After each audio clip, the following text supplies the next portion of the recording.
বৌমা, তোমাকে যে কি বলে আশীর্বাদ করব তুমি আমাকে বলে দাও মা।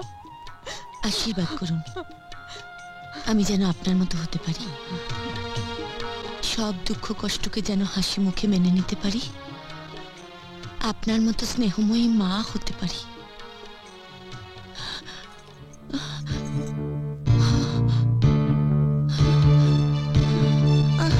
বৌমা,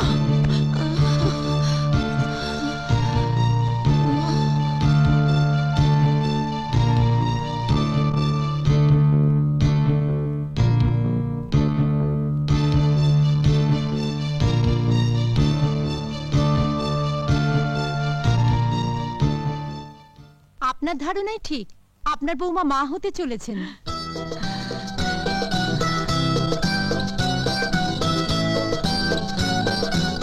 কি কি করতে হবে আমি বলে দিচ্ছি। আচ্ছা চলুন। আসুন আসুন আসুন।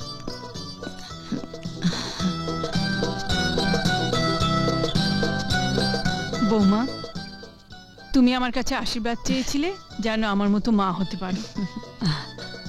আমি তোমাকে আশীর্বাদ করি বৌমা, প্রাণ ভরে আশীর্বাদ করি।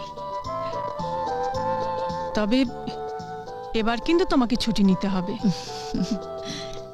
বাড়ির দলিলটা ফেরত পাওয়ার জন্য এতদিন চাকরি করেছি মা, আজ দলিলটা পেয়ে গেছি, তাই চাকরিটাও আজ ছেড়ে দিয়েছি। আমার টেবিলের উপর তোমার রেজিগনেশন লেটারটা দেখে অবাক হয়ে গেছিলাম, এখন আসল কারণটা বুঝতে পারলাম। চাকরি ছাড়ার আরো একটা কারণ আছে মা, অফিসের বস যদি ভালো না হয় সেখানে কি চাকরি করা যায়?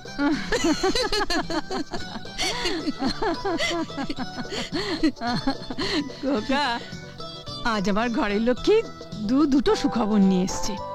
একটা এবারই রাহু মুক্তির খবর, আর একটা এবারই সবাই মনে মনে যা আশা করে সেই আনন্দ সংবাদ। আজ আমি বৌমাকে যে পুরস্কারই দিই না কেন, এই সংবাদের কাছে সব ছোট হয়ে যাবে। খোকা, তুই একবার উকিল বাবুর কাছে যা, আজ আমি বাড়িটা বৌমার নামে উইল করে দেবো। না মা, না না, আকাশ প্রেমা বড় হয়ে আমাদের ভুল বুঝতে পারে। বাবা বাড়িটা তোমার নামে লিখে দিয়েছিলেন, ওটা তোমার নামেই থাক। হ্যাঁ মা, আপনি শুধু আশীর্বাদ করুন আমরা যেন সবাইকে নিয়ে সুখে থাকতে পারি। হ্যাঁ।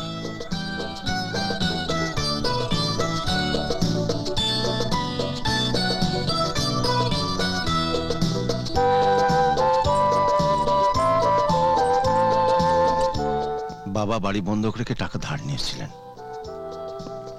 বাবার ঋণ শোধ করা সন্তানের কর্তব্য, সেটুকু আমায় করতে দিলে না। তা বেশ তো, সংসারে যে কাজটা তোমার করার কথা ছিল সেটা যখন আমিই করে দিয়েছি, তখন আমার একটা কাজ না হয় তুমি করে দাও, তাহলেই তো শোধবোধ হয়ে যায়। করবে? করবো, হ্যাঁ বলো কি কাজ বলো। আমার পেটের সন্তান তোমার পেটে নিয়ে নাও। হ্যাঁ।